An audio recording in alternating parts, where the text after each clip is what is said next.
mengenal riset kualitatif, kemudian filosofinya, paradigmanya, kemudian perbedaan dengan kuanti, dan lain sebagainya. Saya izin share screen ya Bapak Ibu ya. Baik Bu.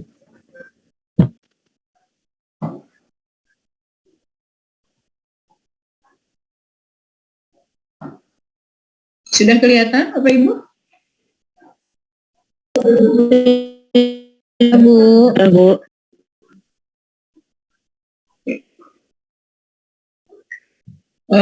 Riset kualitatif atau penelitian kualitatif. Nah, sebelum kita masuk ke materi, mungkin saya ingin bertanya dulu kira-kira kenapa kita memerlukan metode kualitatif, atau apakah Bapak Ibu pernah mendengar sebelumnya apa itu penelitian kualitatif? Bapak Ibu bisa disampaikan langsung atau bisa di chat room.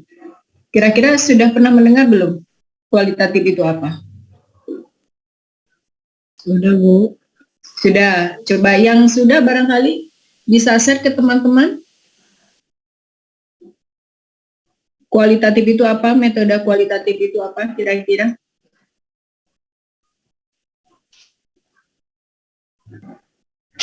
Mungkin Ya. riset kualitatif itu adalah riset yang penelitiannya bersifat deskriptif dan cenderung menggunakan analisis. Analisis apa, Bu?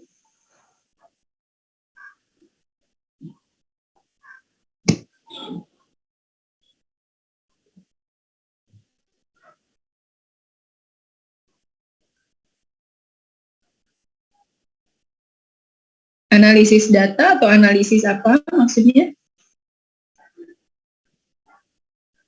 Izin menambahkan, Bu. Ya, silakan, Bu.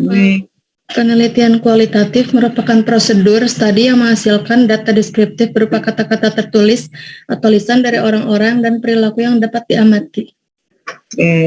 Narasi, kata-kata, dan perilaku itu kata kuncinya. Ada lagi barangkali?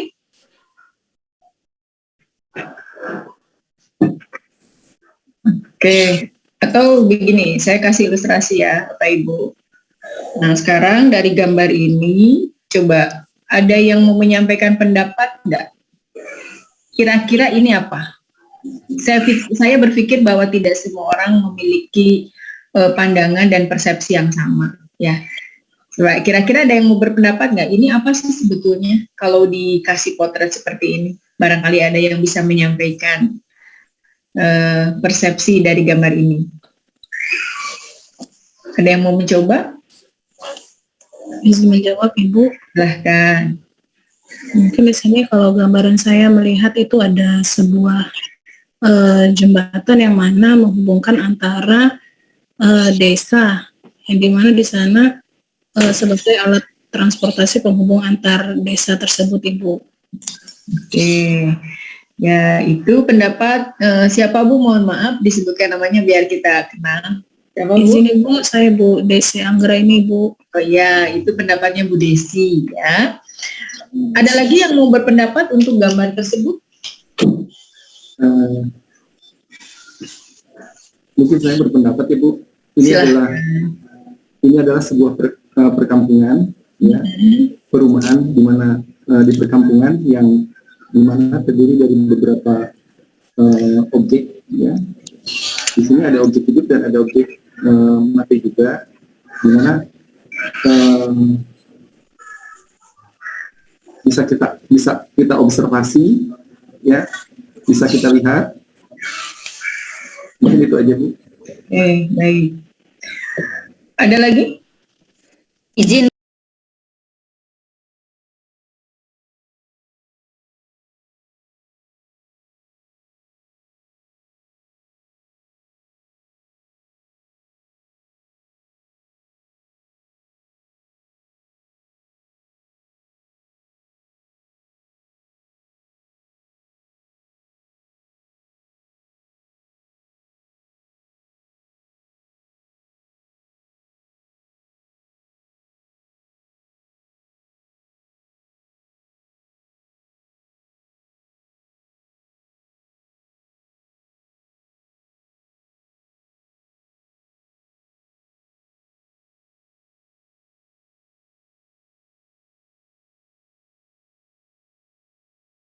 realita adanya kondisi berbagai macam resiko.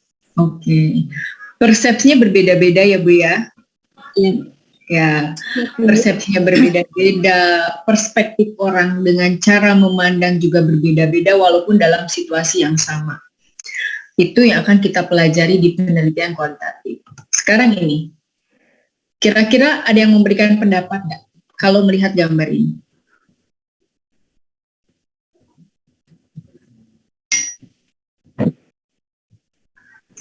Membandingkan antara Coba, apa Bu? cara metode pembuatannya mungkin Bu ya. Kalau yang di atas kan itu kita tahu ada beberapa gorengan yang memang menggunakan minyak digoreng. Sedangkan kalau yang di bawah lebih caranya kita dikukus ya Bu ya. Jadi lebih cara metode pembuatannya. Bu Desi melihat dari sisi pembuatan. Ada lagi? Izin menjawab Bu. Silahkan.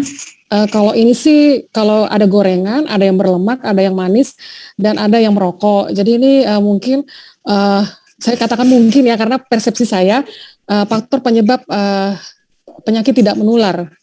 Dari sisi makanan dan perilaku merokok. Oke. Terima kasih Bu. Ya. Nah, itu juga semakin menguatkan Bapak Ibu ya. Sekarang kita mau membuka pintu, membuka jalan. Seperti apa itu kualitatif? Salah satunya tadi, itu tidak ada yang salah. Semua fenomena bisa dipotret dari berbagai macam sudut pandang. Dan pada saat penelitian kualitatif nanti kita akan melihat lebih jauh bagaimana prosesnya, apa yang dipotret, kemudian bagaimana hasilnya. Pandangan Bu Desi dan pandangan, mohon maaf itu tadi yang terakhir siapa Bu? Junita Lusti Bu dari Samarinda. Ya, dengan Bu Junita ternyata suatu hal yang sangat berbeda. Yang satu dari segi mengolah makanan ya, bahannya dengan caranya, yang satu lebih ke arah penyakit. Nah, itu kalau misalnya kita lihat dari satu fenomena tersebut, kalau kita mau mengusung satu tema bagaimana kita dapat merubah kebiasaan warga untuk hidup sehat, kalau tadi di awal kalau tidak salah ada yang menggambarkan faktor risiko banjir ya, kalau tidak salah itu ada yang menyatakannya Bapak Ibu yang seperti itu. Selain tadi yang menggambarkan ada sebuah jembatan, kemudian satu objek perkampungan yang bisa diobservasi dan lain-lain, ada juga yang menyatakan bahwa itu adalah salah satu faktor yang bisa menyebabkan juga banjir. Nah, kalau misalnya kita melihat fenomena tersebut, kemudian muncul lagi dalam pikiran kita bagaimana kita dapat merubah kebiasaan warga untuk hidup sehat. Caranya adalah dengan melakukan penelitian. Nah, salah satunya adalah dengan mengkaji, ya, dengan mewawancara barangkali. Nah, itu merupakan salah satu ide, ya, salah satu ide yang Bapak Ibu jadikan sebagai topik penelitian ketika menggambar fenomena tadi. Ya, mungkin fenomena yang kita temukan di lapangan bukan dalam bentuk gambar, tetapi gambar tadi mewakili ketika Bapak Ibu misalnya datang ke suatu tempat, melihat gambaran seperti itu, kemudian Bapak Ibu menangkap fenomena bahwa kondisi tersebut sangat tidak sehat, mungkin akan ada ide penelitian bagaimana supaya lingkungan tersebut berubah dan pada akhirnya bisa merubah perilaku masyarakat. Nah, caranya yaitu dengan melakukan penelitian riset kualitatif, bisa dengan menggunakan wawancara. Ya, nanti lebih jauh kita lihat lagi. Nah, ini adalah salah satu potongan, ini hanya mukadimah saja ya Bapak Ibu. Nanti kita akan lihat bagaimana persepsi warga, ya, bagaimana tadi di yang kedua ada yang menyatakan itu makanan-makanan tersebut adalah makanan-makanan yang bisa mencetuskan PTM. Tidak masalah, itu ternyata tiba-tiba muncul dari pemikiran Bu Juanita bahwa ketika Bapak Ibu melihat dalam satu wilayah yang masyarakatnya ternyata memiliki pola hidup yang tidak sehat seperti tadi makan goreng-gorengan, kemudian banyak makan yang manis-manis ya, mengandung tinggi kalori ya, banyak tepungnya, kemudian merokok juga gitu ya. Mungkin dalam pikiran Bapak Ibu itu adalah salah satu faktor yang perlu diteliti karena bisa mencegah terjadinya faktor risiko PTM. Nah, ini harus ada dulu dalam pertanyaan-pertanyaan sebelum Bapak dalam pikiran kita, supaya ini topik yang kita usung itu betul-betul bisa menyelesaikan permasalahan dan bisa menimbulkan sesuatu yang novelty-nya keluar. Ya. Nah, sehingga dari pertanyaan-pertanyaan tersebut maka kita akan menghasilkan suatu penelitian yang bisa memotret.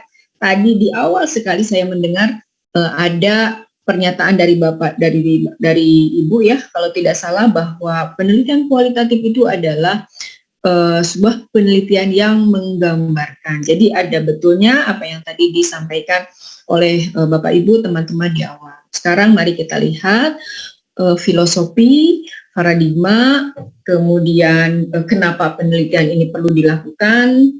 Kita lihat bahwa Bapak Ibu sudah belajar filsafat, sudah masuk penelitian mata kuliah filosofi filsafat sudah. Bu, sudah. Nah, Bapak Ibu tentu masih ingat adanya ontologi, epistemologi, aksiologi, metodologi, gitu kan? Nah, di dalam filosofi penelitian juga sama. Ketika kita melihat ontologi, apa yang ada di dunia, apa yang ada. Nah, kalau kita penelitian kualitatif itu adalah subjeknya manusia. Jadi, ketika berbicara penelitian kualitatif, maka filosofi dari mulai ontologinya, epistemologinya, aksiologinya, dan metodologinya harus jalan. Filosofi misalnya, kenapa kita meneliti manusia? Ada apa di manusia? Ya, nah kita harus tahu bahwa manusia itu adalah makhluk yang unik, ya, makhluk yang unik, dan untuk beberapa hal yang bisa digali dari manusia itu bukan hanya secara nominal, secara kuantitatif, secara penjumlahan, tetapi juga manusia itu merupakan makhluk yang unik memiliki emosi sehingga itu tidak bisa diukur. Sehingga apa yang ada di dalam manusia secara ontologi itu bisa dilakukan penelitian. Nah, secara epistemologi bagaimana itu dilakukan? Ya, dengan cara melakukan penelitian yang tepat, penelitian kualitatif. Nah, dari sana kita tahu bahwa di dalam ilmu keperawatan kita bahwa manusia merupakan salah satu di dalam satu paradigma. Bapak Ibu mungkin masih mengenal atau masih ingat barangkali, atau kalau sudah masuk, bahwa paradigma kita di keperawatan itu manusia sebagai salah satu unsur. Ada manusia, ada pelayanan kesehatan atau keperawatan, kemudian ada lingkungan, ya, kemudian ada sehat sakit. Nah, manusia termasuk salah satunya.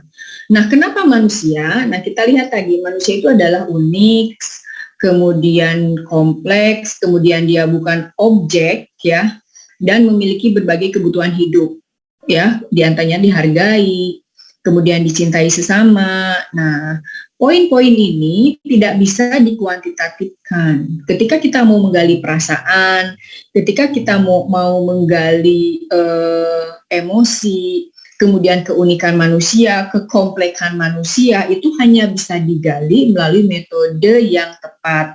Nah, di sini adalah metode yang harus mampu menggambarkan dan menginterpretasikan perilaku berdasarkan pengalaman subjektif. Jadi ketika kita melihat manusia sebagai sesuatu yang unik, maka untuk menggali keunikannya, untuk menggali perasaan yang tidak bisa diukur secara nominal, yang tidak bisa diukur secara kuantitatif, maka diperlukan penelitian yang isinya mampu menggambarkan, mampu menginterpretasikan perilaku dan segala macamnya yang tidak bisa dikuantitatifkan, caranya dengan penelitian kualitatif. Jadi tadi betul ya apa-apa yang teman-teman sampaikan, Bapak Ibu sampaikan, bahwa penelitian kualitatif itu adalah suatu metode penelitian yang menggambarkan, yang menginterpretasikan perilaku manusia berdasarkan pengalaman subjektif langsung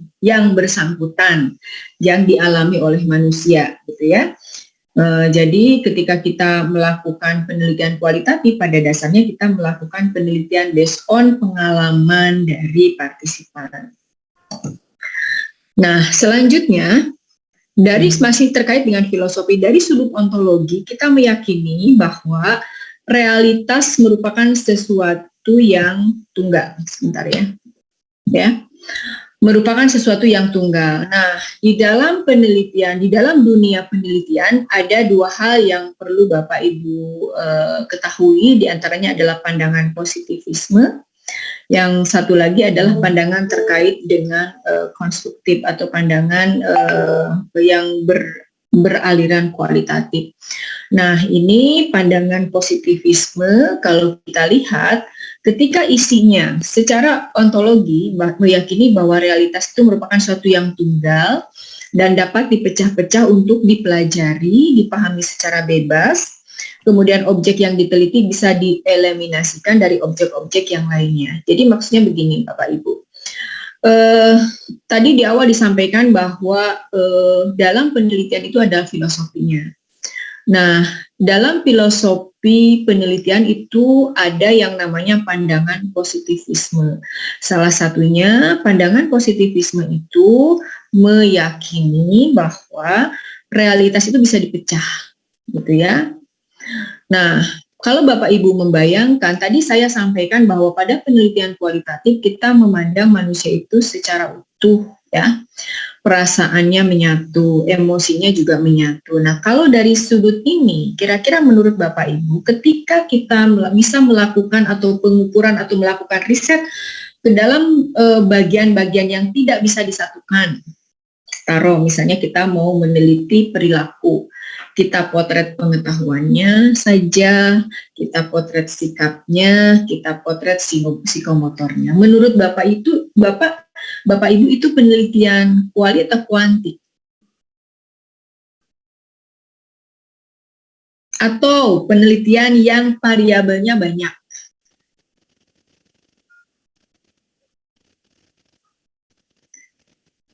Gimana Halo? Bu? Bu Ya. gimana Bu? Oke. Masih Oke. Masih abu-abu ya Pak? Ya. Kita lewat dulu ke nomor 2 ya. Ini pandangan positivisme. Menurut pandangan ini, penelitian adalah proses untuk membuktikan, diawali dari teori, kemudian diuji coba. Kemudian isi pandangan ini menyatakan bahwa data, bukti, pemikiran rasional membentuk satu pengetahuan. Selanjutnya, pandangan ini juga menyatakan bahwa penelitian dilakukan untuk menjelaskan situasi dan membuktikan hubungan sebab akibat atau hubungan antar variabel. Dan yang terakhir, penelitian ini bersifat objektif dan sangat penting. Kalau begitu jangan dulu jawab ya Pak, kita bandingkan dulu dengan pandangan yang satunya lagi. Jadi dalam slide ini saya mengenalkan filosofi penelitian ya intinya. Satu, pandangan positivisme. Kemudian di filosofi penelitian ini ada juga yang namanya, ada yang namanya pandangan konstruktivisme. Nah, di dalam pandangan konstruktivisme ini, isinya bahwa kenyataan itu merupakan sesuatu yang utuh.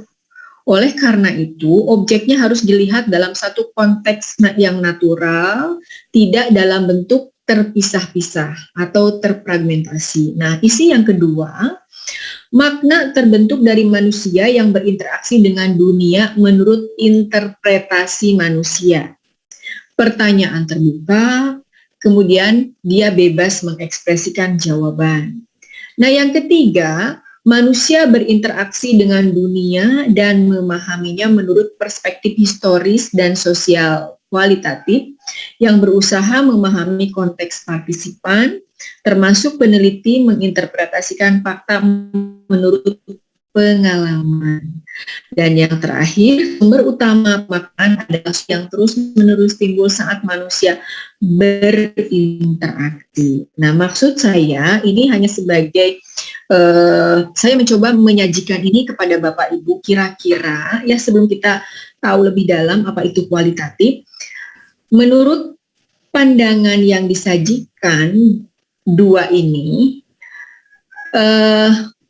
yang dimaksud dengan, kalau kita bandingkan kan penelitian itu ada dua ya Pak, ada kuantitatif, ada kualitatif. Kalau kuantitatif kan jelas mulai dari cross-seksional, kuasi eksperimen, kemudian eksperimen, ya, studi kohort dan lain sebagainya. Kalau dari pandangan ini kira-kira ada barangkali ada yang menyampaikan pendapat, pandangan kualitatif itu masuk ke pandangan konstruktif atau positivisme?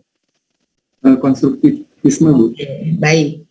Ya, konstruktif. Karena tadi itu kualitatif.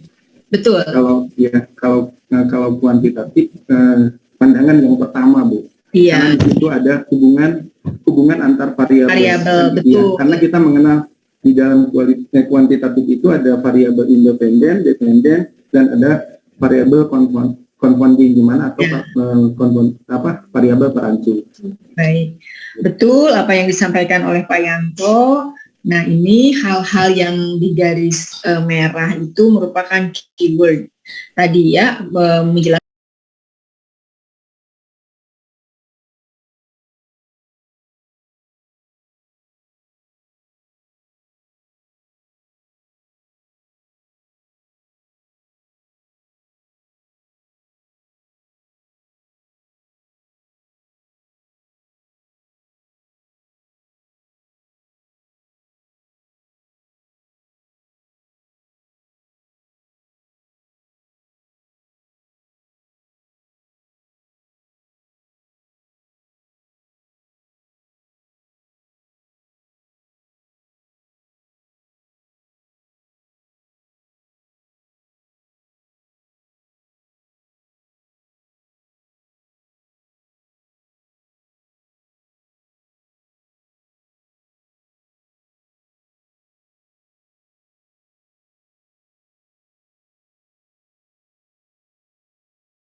Jelas, rinci gitu. Jadi kalau Bapak Ibu membuat proposal itu harus jelas ya. Sampai dalam penentuan sampelnya juga gitu ya. Sampai dihitung mulai dari populasi, kemudian menggunakan rumus tertentu sehingga keluarlah jumlah yang sesuai dengan perhitungan, sesuai dengan kondisi, kemudian kita rinci lagi kriteria inklusi, kriteria eksklusi, kemudian ditentukan secara mantap sejak awal, tidak boleh ada yang kurang, ya harus benar-benar mantap gitu ya aturannya, apalagi ketika masuk di metodologi. Dan proposal ini menjadi langkah pada saat Bapak Ibu mau melakukan penelitian. Nah sekarang di kualitatif. Di kualitatif itu lebih umum, kemudian fleksibel dan berkembang selama proses dan bisa muncul bisa saja metodologinya tiba-tiba berubah di tengah jalan ya, ketika misalnya ketika kita merencanakan akan melakukan suatu jenis penelitian fenomenologi. Kalau fenomenologi itu kan memotret pengalaman, ternyata setelah berjalan, oh ternyata ini yang cocoknya bukan fenomenologi, ternyata etnografi karena lebih banyak terkait dengan budaya. Bagaimana kita memotret budaya itu bisa, kalau di kualitatif itu lebih fleksibel. Kemudian yang kedua di tujuan. Nah rata-rata tadi seperti yang Pak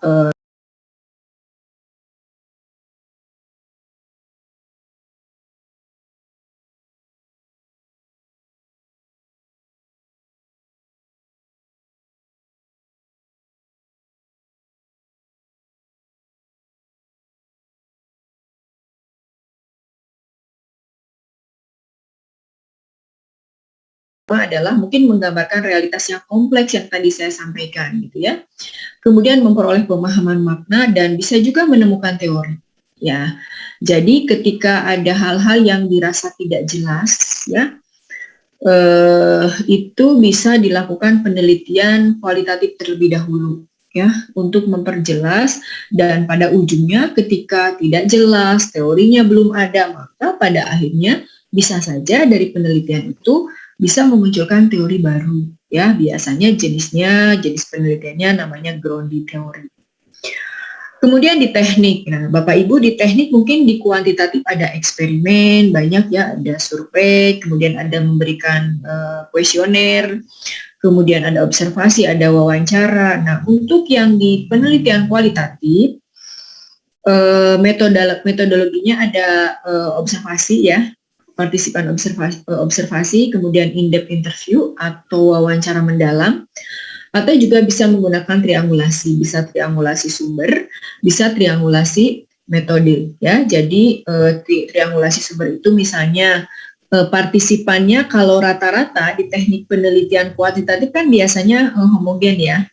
Biasanya misalnya siapa subjeknya, apakah usia dewasa, apakah usia lansia. Nah kalau di teknik penelitian kualitatif ketika kita ingin melihat misalnya bagaimana fenomena perawatan anak dengan autisme misalnya, maka bisa saja Bapak Ibu mewawancara bukan hanya anaknya saja, bukan hanya orang tuanya saja, bisa orang tua, bisa guru di sekolahnya, atau bisa pengasuhnya. Itu namanya triangulasi. Kemudian di instrumen, nah di instrumen peneliti, nah ini kalau di kuantitatif biasanya Bapak Ibu bertemu dengan angka, ya. Kemudian ada tes ya, kalau mencari pengaruh mungkin kita memberikan intervensi apa. Kemudian wawancaranya juga terstruktur ya, terstruktur, diuji coba dulu, diuji validitas dulu, uji konten dulu gitu kan. Dan ada juga penelitian yang menggunakan instrumen yang telah terstandar. Nah, di metode kualitatif itu yang menjadi instrumennya adalah peneliti. Jadi kemampuan, kepiawaian Bapak Ibu untuk melakukan wawancara itu menentukan berhasil dan tidaknya satu penelitian. Kalau Ibu dan Bapak sudah sangat advance dalam melakukan wawancara, artinya instrumennya bagus. Karena di dalam kualitatif, instrumennya adalah Bapak Ibu semua yang akan melakukan penelitian. Kemudian instrumen yang lain mungkin buku catatan, kalau kita ingin melihat ada hal-hal yang perlu dicatat di lapangan, kemudian tape recorder untuk merekam isi wawancara, kamera handycam kalau misalnya respondennya atau partisipannya tidak keberatan Bapak Ibu lakukan perekaman melalui handycam, kecuali kalau keberatan kita tidak bisa memaksa, atau bisa pakai MP4 atau bisa pakai handphone. Semua alat ini digunakan pada saat melakukan pengambilan data di penelitian kualitatif. Kemudian data. Untuk di kuantitatif, data itu sifatnya kuantiti ya, berbentuk angka. Kemudian hasil pengukuran variabel yang dioperasionalkan dengan menggunakan instrumen, ya, jelas datanya berupa angka. Kemudian angka itu didapatkan dari penyebaran instrumen, ya, hasil dari pengisian instrumen. Nah, kalau data di kualitatif bentuknya adalah deskriptif, menggambarkan, menarasikan, ya. Kemudian data didapat dari mana? Bisa dari dokumentasi pribadi, bisa dari catatan lapangan. Jadi catatan lapangan itu apa yang Bapak Ibu lihat, Bapak Ibu potret, Bapak Ibu tulis di dalam buku catatan yang tadi. Kemudian bisa dari ucapan atau tindakan responden. Nah, itu bisa dijadikan data. Kemudian sampel. Nah, di metode kuantitatif, sampelnya itu besar. Semakin besar sampel itu semakin bagus. Kemudian sedapat mungkin random ya, di random kan. Kemudian ditentukan sejak awal, tadi saya sampaikan, sampai jumlah sampelnya sudah harus ditentukan. Nah, di metode kualitatif, itu sampelnya tidak harus banyak Bapak Ibu. Kecil juga nggak masalah, yang penting terjadi saturasi. Jadi saturasi itu adalah dari pertanyaan yang sama, sudah tidak ada lagi jawaban lain yang disampaikan. Ya, jadi apapun jawabannya tetap maknanya sama, itu jadinya saturasi, terjadi saturasi. Berarti untuk satu pertanyaan ketika sudah terjadi saturasi di mana jawaban yang disampaikan itu adalah sama atau kembali lagi ke arah yang sama, itu dikatakan bahwa jawabannya sudah jenuh, maka boleh pindah ke pertanyaan yang lainnya. Kemudian sampelnya bisa purposive, bisa snowball. Nah, snowball itu terutama untuk kasus-kasus yang sensitif. Misalnya ketika Bapak Ibu ingin melakukan penelitian kualitatif pada pasien penderita HIV/AIDS. Nah, biasanya dengan menggunakan snowball karena penderita itu tidak open, ya. Jadi yang namanya snowball itu Bapak Ibu melakukan wawancara di partisipan yang pertama. Nah, setelah selesai, Bapak Ibu akan mendapatkan informasi siapakah partisipan kedua itu dari partisipan pertama karena dia tahu komunitasnya. Nah, untuk yang ketiga juga dari mana? Dari yang kedua. Jadi terus menggelinding sampai akhirnya besar dan sesuai dengan jumlah partisipan yang kita harapkan. Dan sampelnya juga berkembang tadi selama proses penelitian. Jadi tidak ditentukan dari awal. Kemudian analisis data. Untuk kuantitatif, analisis data dilakukan setelah selesai. Ya, ketika mungkin Bapak Ibu masih ingat ketika instrumen disebarkan, kita nggak bisa dulu ngolah data. Kalau semuanya belum disebarkan, kalau semuanya belum ditarik lagi, Bapak Ibu belum bisa karena pasti akan ada data yang tertinggal. Karena kalau masuk ke SPSS misalnya datanya harus utuh dulu, baru nanti kita olah. Kemudian deduktif. Nah, kalau deduktif itu artinya dari awal Bapak sudah menentukan secara lengkap, ya, secara lengkap, kemudian dilakukan penelitian.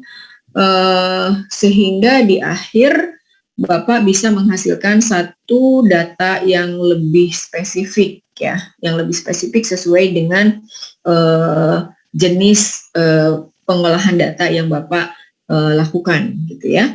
Dan itu tentu menggunakan statistik. Nah, kemudian di kualitatif. Nah, kualitatif ini untuk analisis datanya terus-menerus dilakukan sejak awal sampai akhir penelitian misalnya. Bapak Ibu sudah melakukan wawancara. Tadi disampaikan bahwa salah satu tekniknya adalah wawancara. Ketika Bapak Ibu ingin memotret tadi, misalnya pengalaman keluarga dalam merawat orang tua dengan demensia, misalnya ya, pengalaman keluarga merawat orang tua dengan demensia. Nah, kemudian Bapak Ibu melakukan wawancara kepada salah satu anggota keluarganya.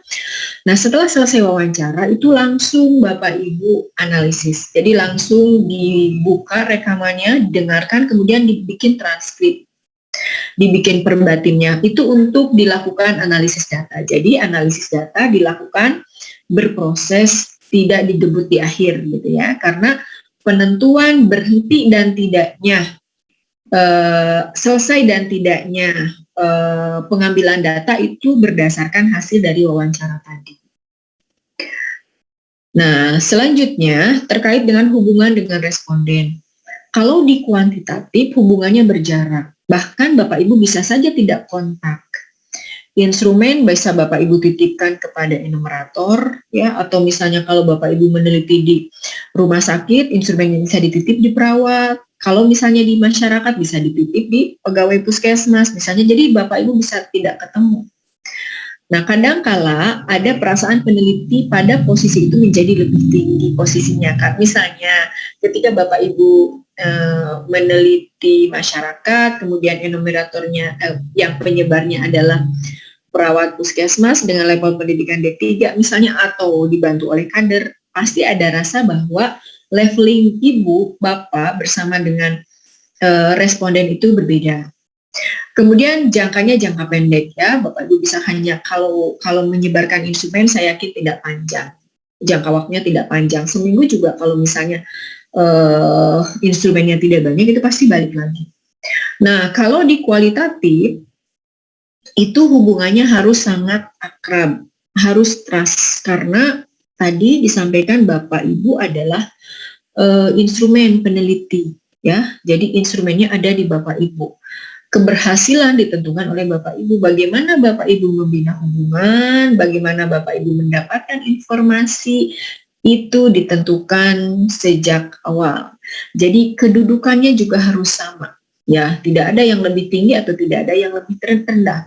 Dan biasanya jangka waktunya lama. Ya, lama bukan berarti lama sekali, tetapi lebih lama daripada kuantitatif. Contoh, untuk wawancara tidak mungkin satu kali Bapak Ibu bisa mendapatkan data yang sangat kaya. Pasti akan datang lagi, gitu ya. Gitu. Jadi jangkanya tidak sependek yang kuantitatif. Nah, kapan penelitian dianggap selesai? Di metode kuantitatif, setelah semua data yang direncanakan dapat terkumpul, itu bisa dikatakan penelitian selesai. Nah, kalau di kualitatif, setelah tidak ada data yang dianggap baru. Ya, jadi ketika datanya sudah dikatakan jenuh, atau sudah sampai pada saturasi, itu dikatakan sudah selesai. Nah, kemudian usulan. Sekarang terjadi untuk usulan desainnya, kalau di metode kuantitatif luas dan rinci, gitu ya, sangat rinci, gitu. Kalau misalkan Bapak Ibu ingat-ingat lagi dulu saat membuat metodologi penelitian, ya mulai dari desain, gitu. Kemudian populasi, sampel, kriteria, kemudian teknik pengumpulan data, instrumennya seperti apa, sampai harus dituliskan uji validitas, uji reliabilitas, kemudian prosedurnya juga serta langkah-langkahnya harus disampaikan, kemudian masalah harus dirumuskan dengan jelas, kemudian ditulis secara rinci sebelum terjun ke lapangan. Nah, untuk kualitatif ini singkat.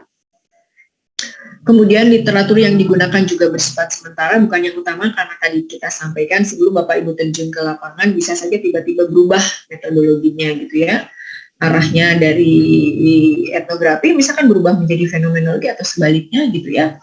Kemudian prosedurnya bersifat umum, kemudian masalah bersifat sementara dan akan ditemukan setelah Bapak Ibu melakukan studi pendahuluan terlebih dahulu. Kemudian tidak ada hipotesa, kemudian karena justru dari wawancara itu akan pada akhirnya akan menemukan hipotesi atau bahkan akan menemukan ilmu yang baru. Kemudian fokus penelitian akan ditetapkan setelah diperoleh data awal dari lapangan. Jadi biasanya kalau yang kualitatif itu sangat jarang studi pendahuluannya by literatur.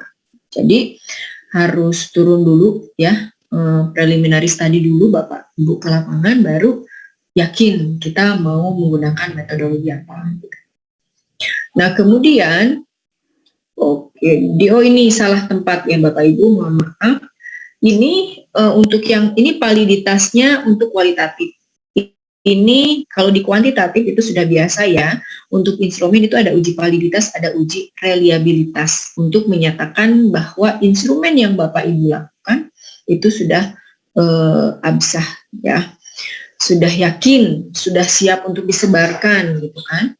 Nah, kalau misalnya di kualitatif, nanti akan saya pindahkan. Kalau di kualitatif itu ada yang namanya trustworthiness atau keabsahan data. Jadi ada langkah-langkah bagaimana untuk membuktikan bahwa hasil penelitian atau apa yang kita lakukan itu adalah betul. Jadi ada namanya dependability, ada transferability, ada confirmability ya. Nanti Bapak Ibu akan belajar. Jadi bagaimana dari data yang kita dapatkan itu benar-benar valid. Karena orang bisa saja berasumsi yang mengambil data kita. Kemudian siapa sih yang bisa menjamin kalau data itu adalah benar dan valid? Nah, ternyata ada di sini frame-nya bagaimana untuk mengontrol bahwa data yang kita adalah valid. Namun demikian, pada penelitian kualitatif itu tidak terbantahkan. Jadi yang namanya tidak terbantahkan itu kita yang melakukan penelitian, kita yang tahu hasilnya. Jadi untuk setelah selain ini ya, selain betul secara teori validitas atau keabsahan data, nah apabila ada hal-hal yang menurut orang, oh kok begini ya, idealnya harusnya begini. Nah itu sangat jarang sekali di kualitatif. Beda di kuanti. Jadi kalau di kuanti, ketika kita memerlukan melihat bahwa oh hasilnya kok aneh ya gitu ya, sepertinya ada miss gitu, orang akan lebih mudah mengkonfirm, menghitung ulang, mencari, misalnya saya penguji, kemudian di hadapan saya adalah teman-teman yang menggunakan kuanti. Ketika saya merasa sesuatu, oh ini ada yang aneh nih datanya, coba dari data itu kita misalnya menggunakan, udah jelas gitu ya, kan rumus, metode, tekniknya kan sudah ditulis. Nah kalau misalnya yang kualitatif, ketika di trustworthiness-nya sudah sesuai, walaupun menurut ada hal-hal yang memang kok aneh ya gitu ya. Nah itu based on peneliti, karena peneliti yang tahu, peneliti yang melakukan, sehingga kondisi-kondisi tersebut biasanya bisa diadaptasi atau bisa diterima oleh orang lain, karena mungkin itu salah satu dari kelebihan dari kualitatif ya. Jadi karena kualitatif orang akan susah gitu ya untuk mengkonfirm ya apakah itu betul apa tidak ya, karena tidak ada lagi orang yang melakukan wawancara selain peneliti sendiri. Oke, Bapak Ibu, sampai di sini kira-kira bisa dipahami, sudah mulai ada gambaran perbedaan kualitatif.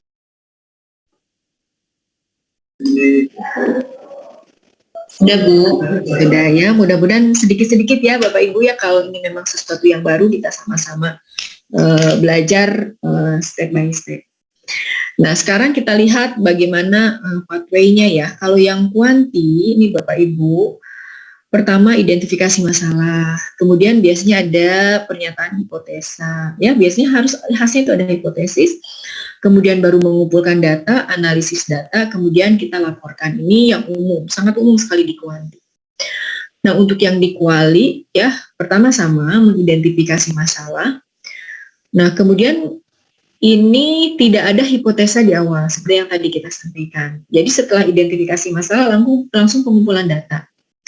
Kemudian data dianalisis, nah baru ketika data dianalisis mungkin saja ada muncul hipotesa yang baru, bakal pengetahuan yang baru, teori yang baru. Kemudian nanti kita buat laporan, yaitu bedanya. Beda antara kuanti dengan kuali. Nah sekarang kita akan melihat apa sih definisi dari kualitatif itu sendiri. Jadi kualitatif adalah suatu penelitian yang berusaha mengeksplorasi dan memahami makna tentang individu atau sebuah kelompok, baik yang digambarkan secara sosial ya, yang menggambarkan sekumpulan orang, ataupun masalah-masalah manusia secara individu. Nah dari proses penelitiannya itu masuk ke dalam pertanyaan-pertanyaan atau permasalahan-permasalahan yang menjadi isu, dengan prosedurnya mulai dari mengumpulkan data ya. Nah pengumpulan data ini berdasarkan dari setting partisipan, kemudian melakukan analisis data dan membentuk beberapa bagian tema. Nah ketika Bapak Ibu melakukan wawancara, kemudian datanya dianalisis, pada saat itu kita mulai menggabungkan beberapa cuplikan, beberapa pernyataan-pernyataan partisipan akan dibentuk menjadi satu tema yang general. Kemudian dibuat interpretasinya, kemudian dibikin artinya, maknanya itu apa. Dan di ujungnya itu akan ditulis dalam sebuah laporan ya, dalam sebuah penulisan yang terstruktur ya, tentunya fleksibel. Fleksibel di sini dalam arti bahwa Bapak Ibu harus mampu menerjemahkan atau menampilkan hasil penelitian itu dalam bentuk narasi yang enak untuk dibaca, dan dari laporan yang Bapak Ibu tulis itu harus benar-benar menggambarkan hasil penelitian yang sesungguhnya. Jadi pada saat orang lain membaca hasil penelitian yang dilakukan oleh Bapak Ibu, itu dia akan merasakan, akan seolah-olah melihat, seolah-olah seperti Bapak Ibu saat bertemu dengan partisipan. Jadi ada beberapa kemampuan yang memang harus dimiliki oleh seorang peneliti kualitatif. Salah satunya adalah kemampuan menulis, ya, kemampuan menulis, kemampuan berbahasa, sehingga hasil akhir menjadi satu karya yang enak untuk dibaca dengan bahasa yang sederhana dan mudah dipahami. Nah, ini hanya cuplikan dari beberapa peneliti ya terdahulu ya yang mendalami terkait dengan penelitian kualitatif. Ini sangat lama. Namun demikian kita bisa melihat bahwa karakteristik penelitian kualitatif pertama adalah natural setting. Jadi natural setting itu Bapak Ibu hanya memotret kalau pengalaman ya seadanya saja, apa yang partisipan sampaikan itu yang Bapak Ibu potret. Jadi sudut pandangnya adalah sudut pandang partisipan. Kita harus memiliki namanya bracketing. Jadi yang namanya bracketing itu mengerangkeng. Kita tidak mengeluarkan persepsi, kita tidak mengeluarkan pendapat, hanya mewawancara, hanya memotret, dan hanya menuliskan apa yang disampaikan oleh partisipan.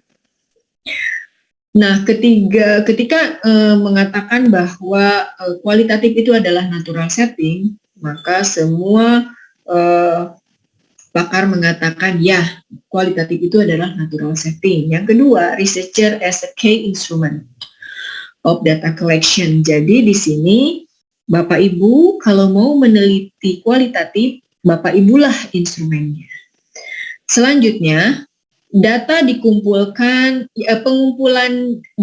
pengumpulan data adalah yang dikumpulkannya adalah berupa kata-kata atau bisa juga gambaran ya, apa yang Bapak Ibu lihat saat itu, ekspresi juga itu bisa menjadi data ya.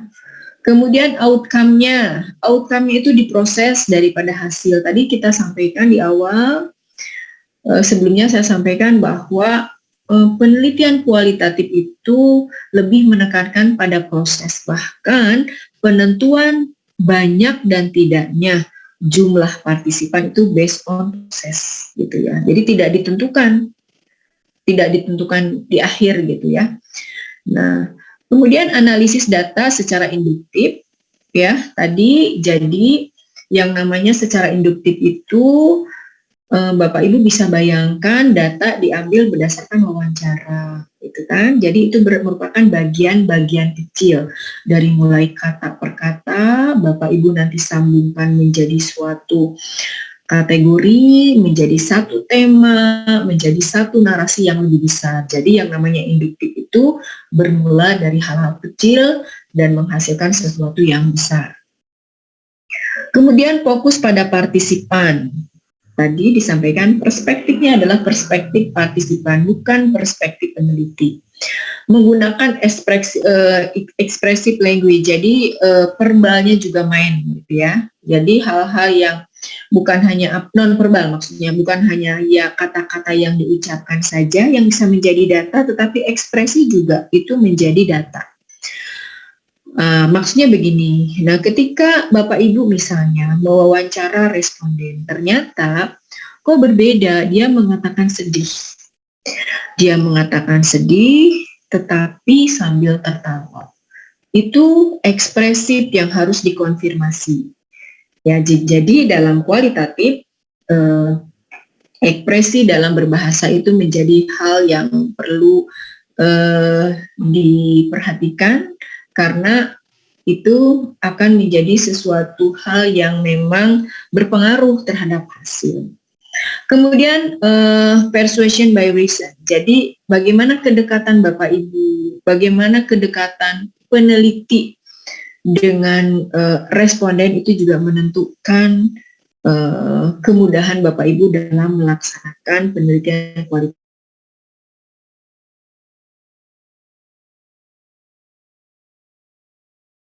tidak memberikan informasi yang sesuai, atau dia memberikan informasi dengan banyak tetapi bukan itu yang sebenarnya. Nah, itu yang harus dihindari, sehingga sangat perlu di awal untuk melakukan pendekatan, sehingga membina hubungan saling percaya merupakan kunci keberhasilan dari penelitian kualitatif ini.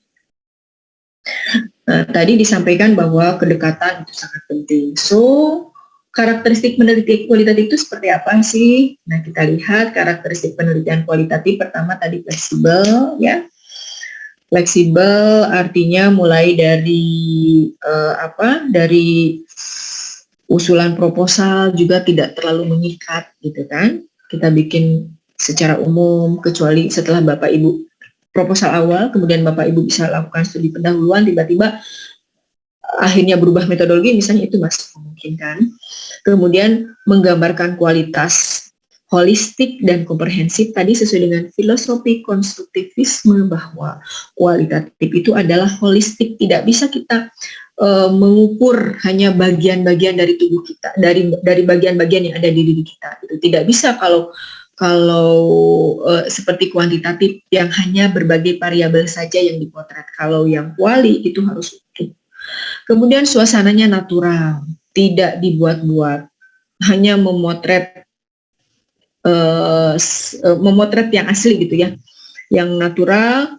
Kemudian tadi peneliti sebagai alat utama pengumpul data yang dikumpulkan berupa kata dan gambar, ya. Kemudian hasil diperoleh by proses. Pada saat proses 1, 2, 3 itu sudah akan kelihatan. Kemudian analisa data dilakukan secara induktif dan sangat memperhatikan detail apa yang disampaikan, apa yang diekspresikan, apa yang terjadi saat itu. Kemudian fokus pada makna menurut informan, bukan menurut peneliti, dan memakai bahasa yang ekspresif dan mempersuasi, ya. Intinya bahasanya menyesuaikan lah, harus kongruen antara bahasa teman-teman, bahasa Bapak Ibu sebagai peneliti dengan bahasanya partisipan, ya. Kalau misalnya Bapak Ibu sudah merasa satu frekuensi, yakin itu lebih mudah pendekatannya. Nah, ini gitu ya, contoh. Ini si ibu peneliti ketika akan meneliti anak harus berbaur dengan mereka supaya ada berada dalam satu frekuensi yang sama, sehingga diharapkan nanti akan lebih mudah untuk mengambil data. Nah, ketika Bapak Ibu menjadi seorang peneliti,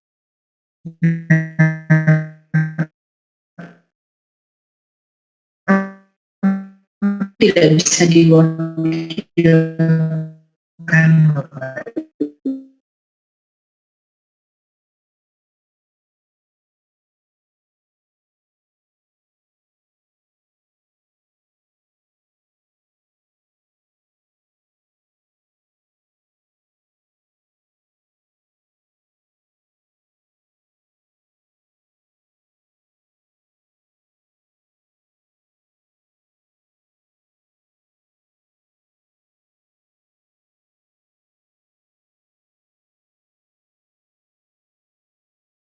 Jadi berkurang, gitu ya. Jadi menginterpretasikan dari berbagai perspektif, dan perspektifnya tentulah perspektif dari partisipan. Jadi partisipan itu adalah istilah penyebutan responden.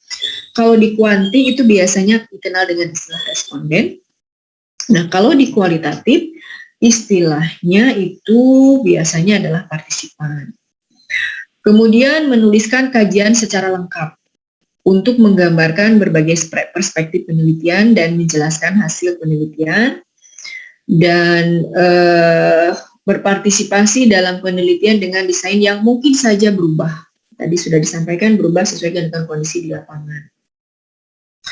Kemudian kita juga harus percaya dan mengakui adanya fenomena yang multi realitas yang dialami manusia. Jadi itu maksudnya kita harus memberi capping.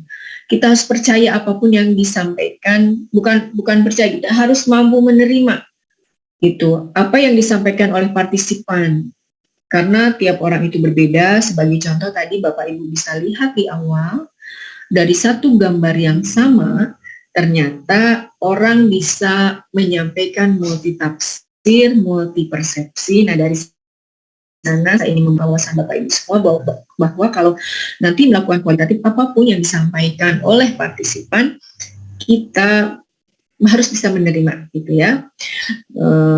Kemudian memilih salah satu metode kualitatif yang tepat. Jangan sampai salah. Tadi saya sudah menyampaikan ada beberapa macam metodologi. Kemudian menerima penjelasan berdasarkan sudut pandang partisipan.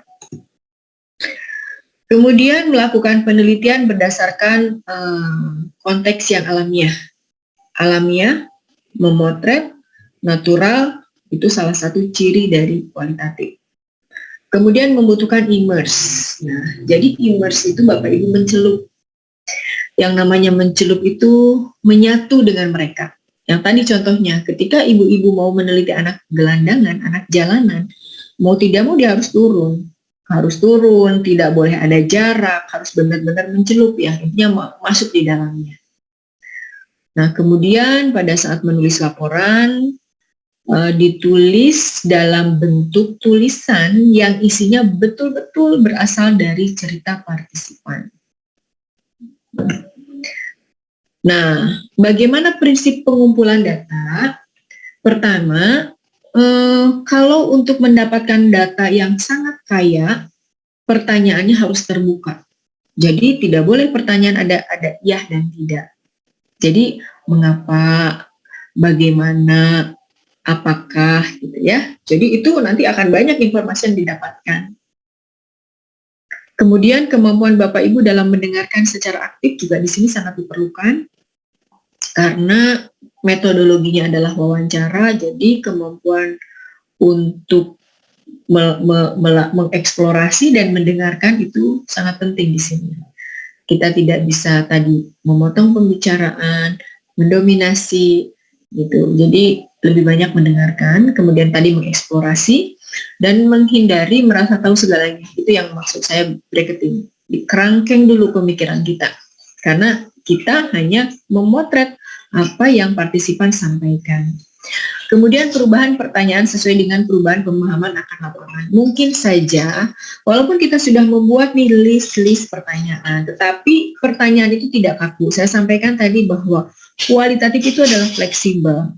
Pertanyaan hanya sebagai guide saja. Pada saat Bapak Ibu nanti turun di lapangan, silahkan bisa melakukan improvisasi. Yang penting tujuannya itu bisa tercapai. Karena bisa saja dari rencana pertanyaan yang kita buat itu tidak masuk dengan partisipan yang kita tuju. Itu kan partisipan itu bermacam-macam. Dari latar belakang pendidikan, ya, kemudian dari suku, agama. Nah itu dalam wawancara juga bisa lebih fleksibel untuk yang di kualitatif. Nah, apa sumber informasinya? Tadi ada wawancara mendalam, kemudian bisa juga melakukan observasi, kemudian kita juga bisa melengkapi dari dokumentasi, dari foto-foto atau riwayat sebelumnya gitu ya, kita bisa juga dipadukan gitu ya untuk menjadi satu hasil yang utuh. Kemudian juga bisa dari audio visual, bisa dari video-video, kemudian dari pesan elektronik atau email. Kalau Bapak Ibu tidak bisa bertemu langsung, itu bisa. Pengumpulan data berdasarkan, jadi pertanyaan-pertanyaannya di-emailkan, kemudian nanti terus berlanjut untuk hal yang tidak dipahami, saling berkirim email. Kemudian juga bisa dari pesan suara, ya bisa dengan menggunakan telepon. Itu juga bisa. Apalagi dalam masa pandemi seperti ini, yang tidak memungkinkan untuk bertemu, itu bisa memungkinkan dengan menggunakan suara. Nah, sekarang bagaimana karakteristik peneliti kualitatif yang baik? Pertama, kita harus mampu menggunakan metode penelitian yang detail, ya, yang maksud detail itu benar-benar kita pahami. Gitu. Desainnya yang akan kita gunakan itu pahami secara detail, sehingga ketika kita pemahamannya sudah bagus sampai ke akar-akarnya, maka dalam penentuan, menguraikan, menyajikan di dalam proposalnya juga itu pasti akan detail, ya. Kemudian melakukan prosedur pengumpulan, analisis dan pelaporan data dengan teliti. Ya, sebetulnya ketelitian itu di mana-mana juga ada. Cuma karena ini terkait dengan hasil wawancara yang kadang-kala membuat kejenuhan, apalagi kita olah sendiri. Kita wawancara sendiri, kita transfer ke dalam bentuk tulisan sendiri, kemudian kita analisis data sendiri. Kemungkinan ketika ada ketika kita tidak teliti, mungkin saja ada beberapa pernyataan yang justru itu penting, itu tidak tercover di dalam laporan.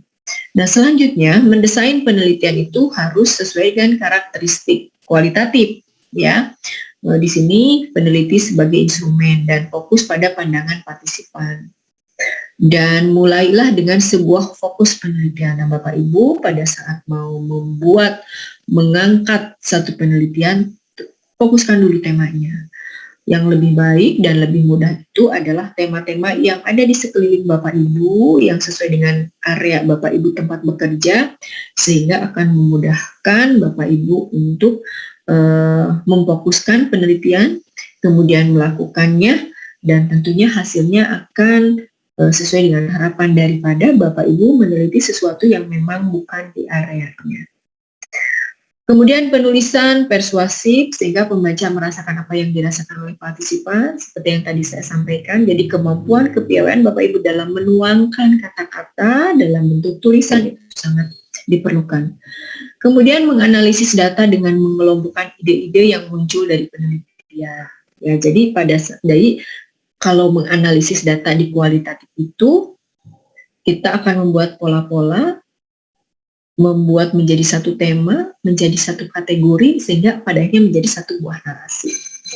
Dan tulislah dengan jelas, terstruktur dan menggunakan banyak pandangan atau ide. Jadi hasil temuan Bapak Ibu itu harus dikonfirm dengan beberapa hasil penelitian orang lain, sehingga akan menguatkan hasil penelitian Bapak Ibu. Nah, ini adalah berbagai situasi pendekatan penelitian yang sesuai. Ya, kapan Bapak Ibu bisa melakukan penelitian kualitatif dan penelitian kuantitatif. Nah, ketika masalah belum jelas, Bapak Ibu bisa melakukan kualitatif, masalah-masalah yang abstrak. Contoh, kita mau melihat bagaimana perasaan kan tidak jelas. Bagaimana perasaan orang yang baru memiliki anak pertama, misalnya, itu tidak bisa dikuantitatifkan. Berarti itu pakailah kualitatif. Kemudian pendekatan kuantitatif itu kalau masalahnya sudah jelas dan sangat familiar, itu menggunakan pendekatan kuantitatif. Bapak Ibu sebentar, mohon izin kalau di tempat Bapak Ibu sudah ada belum? Izin Bu, 4 menit lagi Bu. Ya, Belum Bu. belum. Saya sudah Bu. Kita sepakat kalau maghrib dulu bagaimana ya? Iya Bu, boleh. Baik. Bu, ya.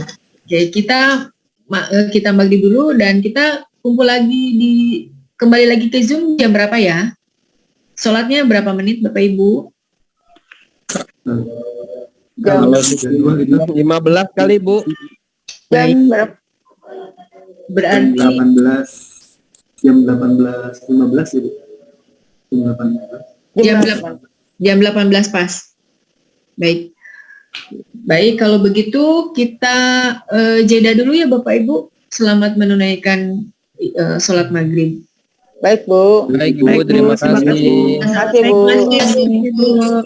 Alhamdulillah.